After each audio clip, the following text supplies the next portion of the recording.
On today's episode, I'll go over Luke Richardson continuing to make questionable decisions.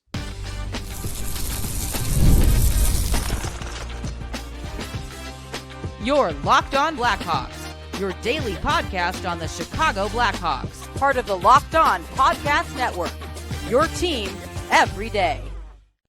What's going on, everyone? Welcome back to another episode of Locked On Blackhawks, part of the Locked On Podcast Network, your team every day. Real quick, do me a favor, please go and hit that like button. Jump in the comment section down below as well. And most importantly, be sure that you're subscribed to Locked On Blackhawks on YouTube.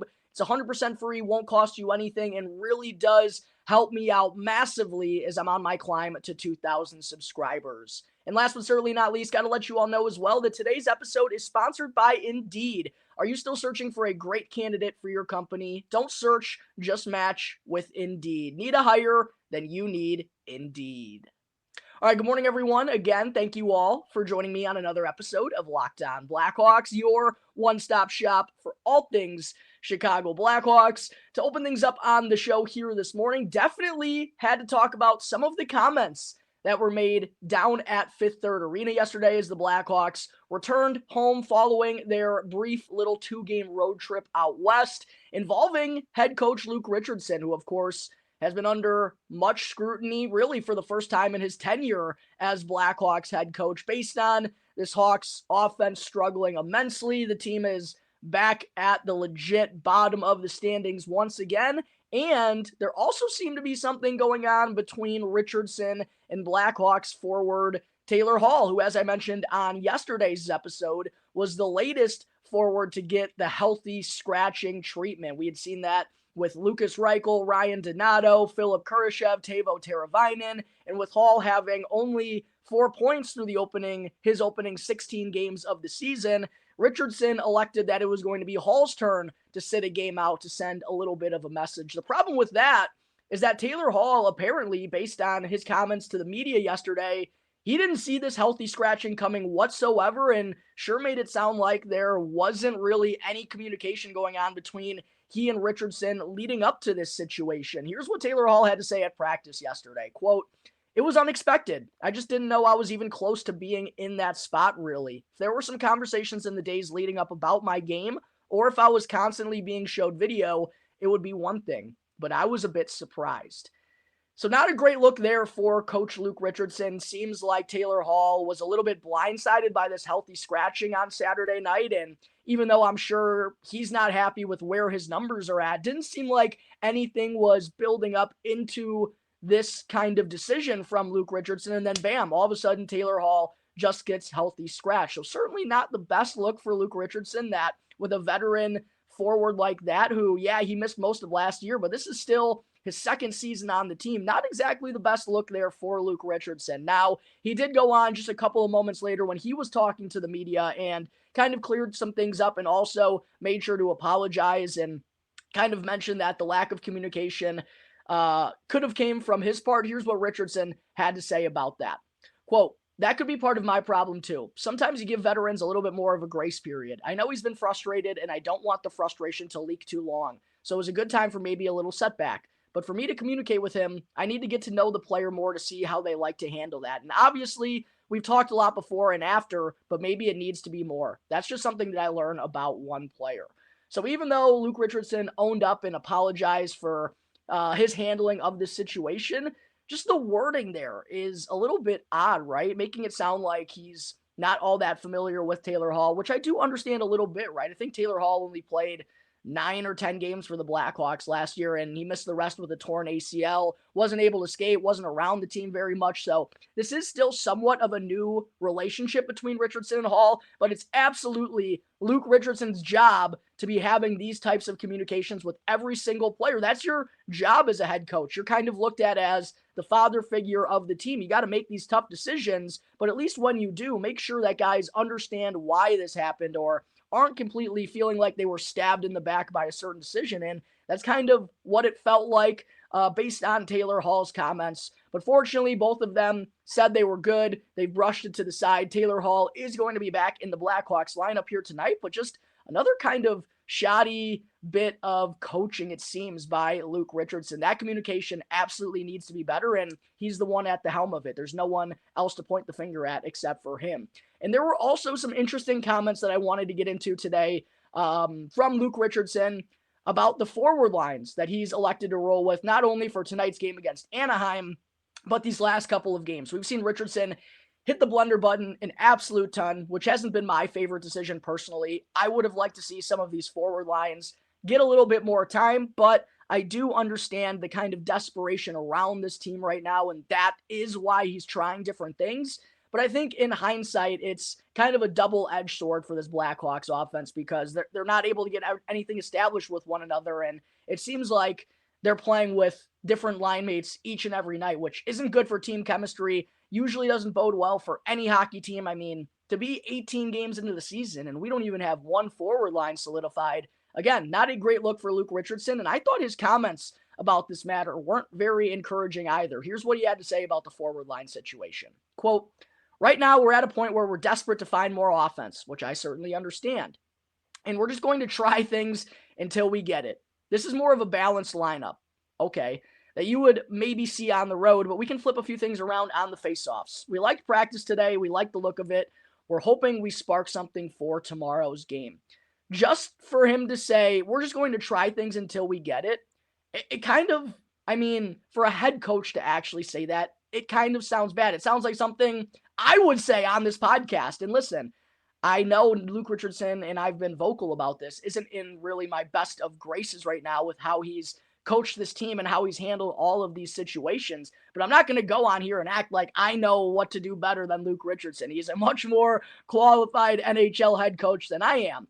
But saying we're just going to try things until it works, it sounds like something I would say. It sounds like something not an NHL coach would say. It sounds like he's literally just throwing things against the wall without any, reasoning behind it, and is just going to hope that something works. It doesn't sound like a very confident type of decision by Luke Richardson, and this is his job.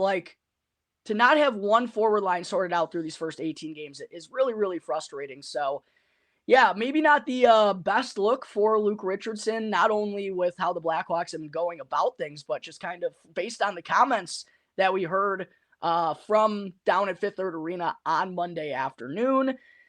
Man, this continues. There are going to be a lot of angry people at Blackhawks head coach Luke Richardson. But at that same point in time, I do want to go through what the Blackhawks forward lines look like they're going to be here tonight. They're not personally my favorite, but I do at least understand why Richardson made some of these decisions. Some of them I don't understand whatsoever.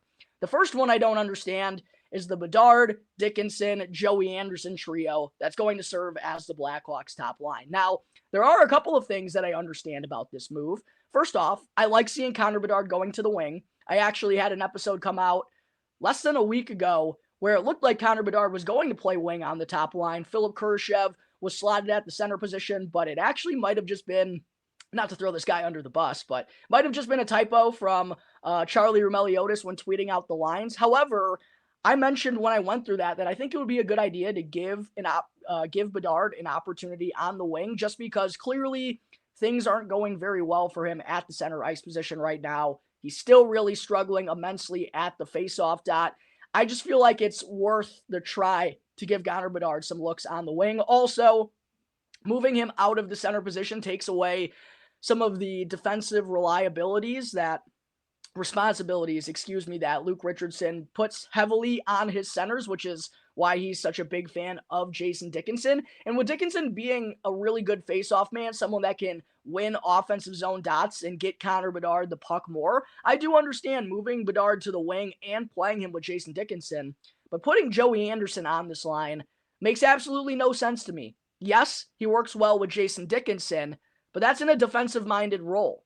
This isn't a defensive-minded situation for Joey Anderson, and even though he does have some good chemistry with Dickinson, you want an offensive-minded wing up there with Connor Bedard, someone who's going to help you play a skill game and play with more speed than what Joey Anderson provides. I don't mind Bedard going to wing. I don't mind Dickinson being at the center ice position with him, but having Joey Anderson on the top line at the right wing spot, it just makes no sense to me in terms of what the strategy for this line is going to be. They want to play a skill game. Connor Bedard wants to play a skill game and play with the puck, not have a dump and chase type of style. Joey Anderson doesn't really fit that. Second line for the Blackhawks is probably the one that I like the most. Teuvo Teravainen, Nick Foligno, and Philip Kurashev.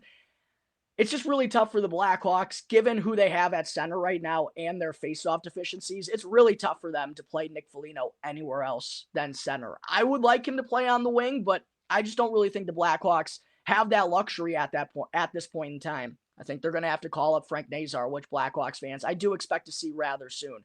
I don't hate seeing Teravainen and Kurashev together. They've established some decent chemistry with one another, but both of them just need to provide a bigger impact, need to get on the score sheet, need to have a better game tonight here against the Ducks. Third line for the Blackhawks, Taylor Hall, Ryan Donato, and Ilya Mikheyev.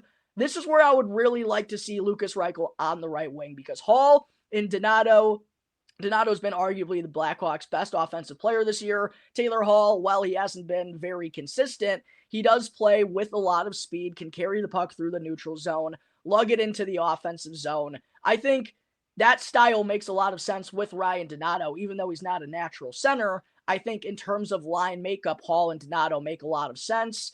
Ilya Mikheyev makes a lot of sense with the speed that he plays, but offensively, he doesn't really provide you with much of anything. And it doesn't seem like this third line is a defensive-minded line anymore now that it's not Dickinson, Anderson, and whoever, Donato or Foligno on the left wing. It feels like this is more of an offensive line now for the Blackhawks with Taylor Hall on it. So I don't really understand why Lukas Reichel wouldn't be there on the third line. That doesn't make a lot of sense to me. The fourth line is Tyler Bertuzzi, Lukas Reichel, and Craig Smith. And I actually like to see Tyler Bertuzzi and Lukas Reichel play together because Bertuzzi is just a better Pat Maroon. They play similar styles, big bodies. Bertuzzi, yes, has been very underwhelming so far this year, but I think his style matches well with Lukas Reichel. I actually don't hate seeing this trio together with Craig Smith, who's got 4 goals so far in the early portion of the season. My only gripe is that Lukas Reichel needs a larger role. Lukas Reichel needs more ice time, needs more of an opportunity because of his skating ability. It's such a deficiency for this Blackhawks forward group. So I understand what Luke Richardson is trying to do here with these forwards, but it really feels like he's just throwing stuff at the wall with no with no reasoning or no information or data to back it up. He's just trying things for the sake of trying things, and he's even openly expressing that, which I don't think is the best look for a head coach to be doing so. On the back end for the Blackhawks, we know Seth Jones is on injured reserve right when Alec Martinez returns, right when the Blackhawks blue line gets fully healthy. Of course, another domino falls. Seth is going to be out for at least a week. That leaves the Blackhawks with only 6 defensemen on their active roster. Those are going to be the 6 they roll with. Louis Crevier did get recalled from Rockford. I apologize. I accidentally forgot that. But it looks like Louis Crevier is going to serve as the 7th defenseman for the Blackhawks tonight. The pairings look like they're going to be Vlasic and Murphy remaining together as the top pairing. TJ Brody on the left side with Alec Martinez having to play his off wing. And then Wyatt Kaiser and Nolan Allen, the 2 youngsters, are having to be paired together on the third line. No third pairing. No official word as to who's going to get the start in net for the Blackhawks. But with Arvid Soderblom getting the last game, I'd expect the nod to go to Mr. Peter Mrazek, who has been absolutely phenomenal more times than not when he's been in the net. Maybe these jumbled up forward lines finally get the Blackhawks offense going. They desperately need it and are desperately in need of 2 points as they return to the United Center tonight. But there are my thoughts on some interesting quotes and decisions made by Blackhawks head coach Luke Richardson. Coming up in just a moment here, Blackhawks fans, I still have to get into a preview of tonight's matchup with the Ducks.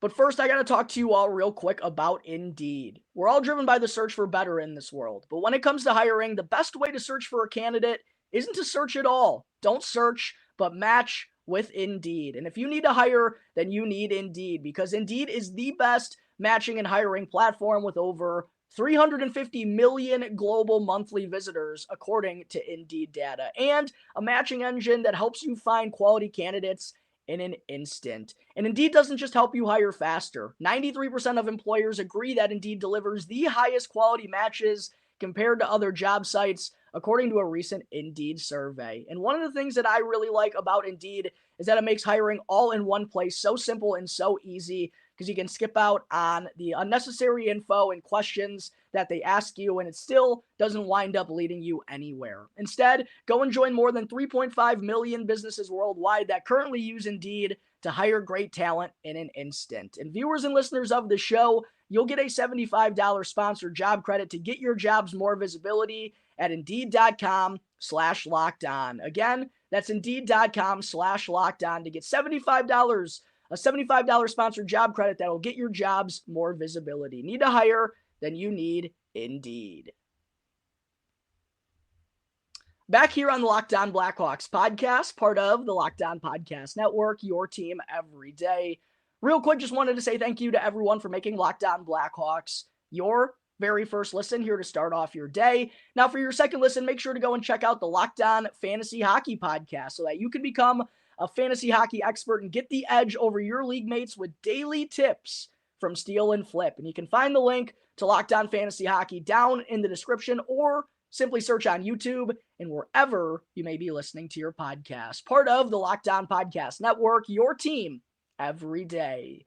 Segment 2, getting to know the opponent. What have the Anaheim Ducks been up to since the first meeting between these two teams earlier on in November, which, if you all remember, it was, I think, 18 days ago at this point in time. Regardless, wound up resulting in a 4-2 win for the Blackhawks out on the West Coast. It was back on November 3rd, I actually have here in my notes. So just 16 days ago was the first meeting between these two teams. Wasn't the prettiest Sunday night performance by the Blackhawks, if you remember correctly. They actually got outshot 40-29. The analytics were heavily in favor of the Anaheim Ducks. Honestly, it felt like one of those weird nights where Natural Stat Trick, which is a great website diving into analytics, line combos, defensive pairings, and all that good jazz. Definitely check out naturalstattrick.com if you haven't done so already. But it is a website where, I guess I should just say this about analytics. Most analytics are judgment-based.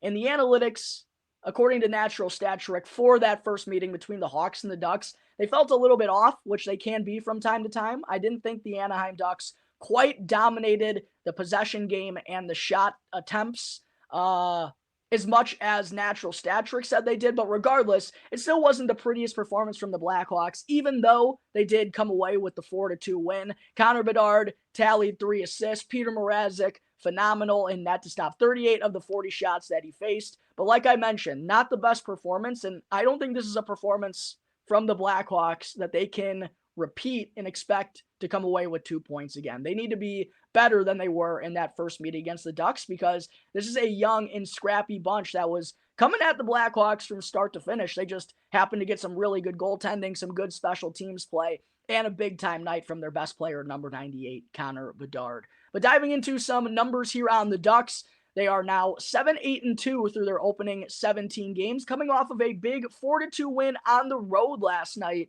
against one of the top teams in the Central Division in the Dallas Stars. They've now won 3 of their past 4 games and have scored at least 4 goals in each of those 3 wins. So the Blackhawks got to keep an eye on a Ducks offense that is starting to find a little bit of confidence. And diving into some of the team stats here for Anaheim, on the man advantage, they're 26th out of 32 teams, striking at just a 16% clip thus far. They're also one of the worst teams in the NHL on the penalty kill, 30th out of 32 teams, coming in at 68%. And how about this? We don't get very many games for us Blackhawks fans where the Hawks are actually the better team at the faceoff dot. And that's because there is no team in the NHL who struggles more in terms of faceoff win percentage than Anaheim. Dead last in the NHL, winning just 42% of their draws, a result of playing so many young center icemen against grown men each and every game, which us Blackhawks fans with Connor Bedard know a lot about those face-off dot frustrations. In terms of goals for per game, the Ducks are 27th, 2.53 goals per game, but are in the top half of the league defensively, 14th in goals against per game, allowing just 3.06. For the Blackhawks, looks like they could have an advantage on the special teams here tonight, which, as I just mentioned, was a huge part of them coming away with 2 points in the first meeting at the Honda Center. Blackhawks, 14th in the NHL on the power play, still at 20%. 21st on the penalty kill at 78%. Would like to see that jump into the top 15 or 16 of the league. Hawks do have their own struggles at the faceoff dot, but they're not as bad as Anaheim. Hawks are 30th at the dot, winning 45% of their draws, but are dead last in terms of goals scored per game.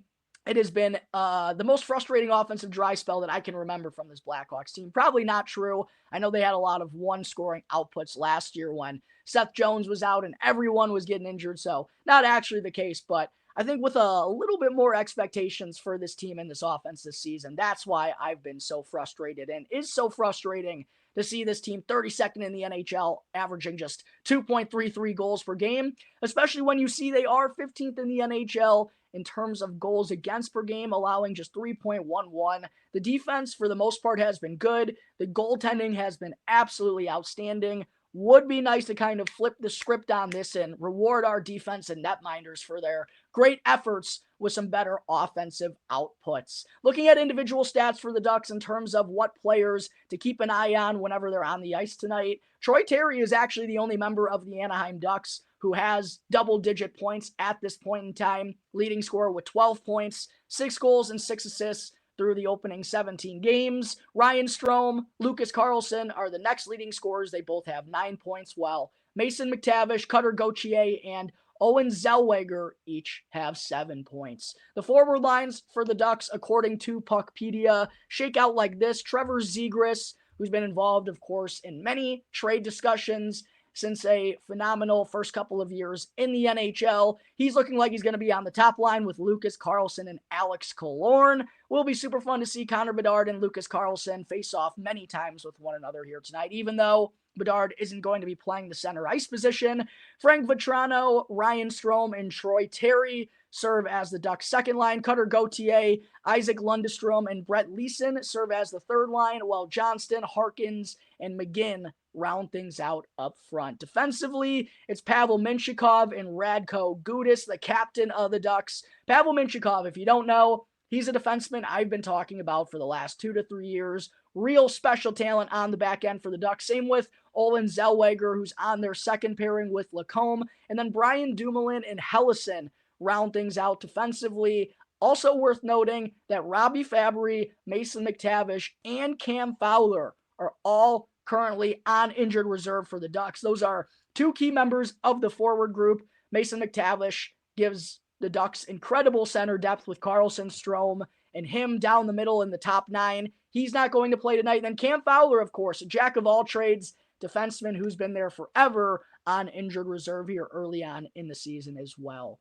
As far as who we could see getting the start in between the pipes for the Ducks, Lucas Dostal went last night for them in their win over Dallas. He's been their number 1 throughout the course of the year, and John Gibson has actually only started 2 games through their opening 17, but on the back end of a back-to-back, I guess that John Gibson is the one who gets the nod here tonight at the United Center. In 2 games, he is 2-0-0 with a 3.01 goals against and a 908 save percentage. Dostal was pretty good in the first meeting between these 2 teams. I expect we'll see John Gibson. Hopefully, the Blackhawks can take advantage of not only facing a backup goaltender here tonight, but a backup goaltender that doesn't have a lot of action under his belt so far in the 2024-25 regular season. All right, there is everything you need to know about the Anaheim Ducks before the puck drops at the UC this evening. Coming up in just a moment, don't go anywhere because I still have to get into my 3 keys to victory and best bets against the Anaheim Ducks. Real quick though, Blackhawks fans, I got to talk to you all about Prize Picks. Prize Picks is America's #1 daily fantasy sports app with over 5 million active members. And Prize Picks is now the easiest and most exciting way for you to play daily fantasy sports because all you got to do is simply pick more or less on 2 to 6 player stat projections and watch the winnings roll in. Do you think Connor Bedard will get more than 0.5 goals tonight against the Anaheim Ducks? Or how about Lucas Carlson to get more than 0.5 assists on the other end for Anaheim? You can now cook up hot takes with your friends and win real money this hockey season when you and your crew run your game with Prize Picks. And one thing I really do like about Prize Picks is it's the only real daily fantasy platform with an injury insurance policy so that your lineups stay in play even if one player were to get injured. So be sure to go and download the PrizePicks app right now and use the code LOCKEDONNHL in all caps to get $50 instantly when you play $5. Again, download the PrizePicks app, create an account, and use the code LOCKEDONNHL to get $50 instantly when you put $5 down. PrizePicks, run your game. Segment 3, as always, during my Chicago Blackhawks preview episodes, still have to get into my 3 keys to victory for the Hawks as they return to the United Center tonight to take on the Anaheim Ducks. Real quick, though, just a reminder that I am going to be having a beefy Blackhawks prospect update coming out tomorrow while I also recap this game against Anaheim. Make sure to be on the lookout for that. Going to be dropping before lunchtime on tomorrow morning. Got a lot of good prospect stuff to get into. You're not going to want to miss out on. As far as my 3 keys to victory for the Blackhawks tonight as they return home, number 1 is to just play a simple game. I honestly thought they did a decent job of this early on against the Vancouver Canucks. They were up 1-0 in this game through the opening 35 minutes, and that's because they were playing a simple game. Even though Vancouver started to really find their gear in the midway point of that second period, I still thought the Blackhawks gave themselves a chance going into the third because they played a simple style which benefits them. Clog it up in the neutral zone, play good defense, take advantage of your red-hot goaltending, but offensively, I think is where they got to simplify the game a little bit more. And an example of that is the lone goal they scored against Vancouver on Saturday night. Nick Foligno, a man driving the net with a purpose, goes and crashes the net. Ilya Mikheyev is Johnny on the spot to jump on the rebound. More of that, guys. Get the puck to the dangerous areas. You can't score goals if you're not shooting the puck. Fire the biscuit on cage, crash the net like bats out of hell, and just make life easier for yourself. You got some good momentum historically against the Ducks. Just play a simple game tonight and kind of get out of your own way.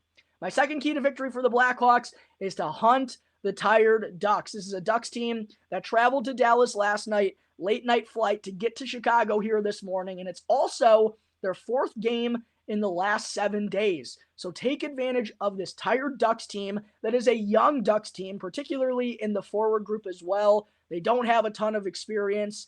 Go and take advantage of their tired legs here tonight, right from the opening faceoff.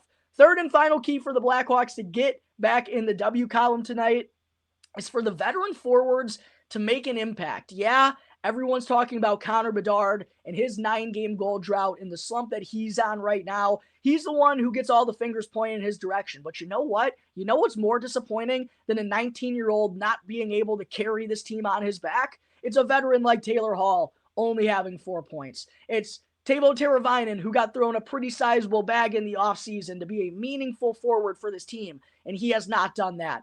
Philip Kurashev has been far too absent, has been consistently absent far too much early on this season. Tyler Bertuzzi needs to be better, right? We need these veteran forwards to step up and help Connor Bedard out. It's not Connor Bedard's fault that this offense is struggling. It's the entire group's fault.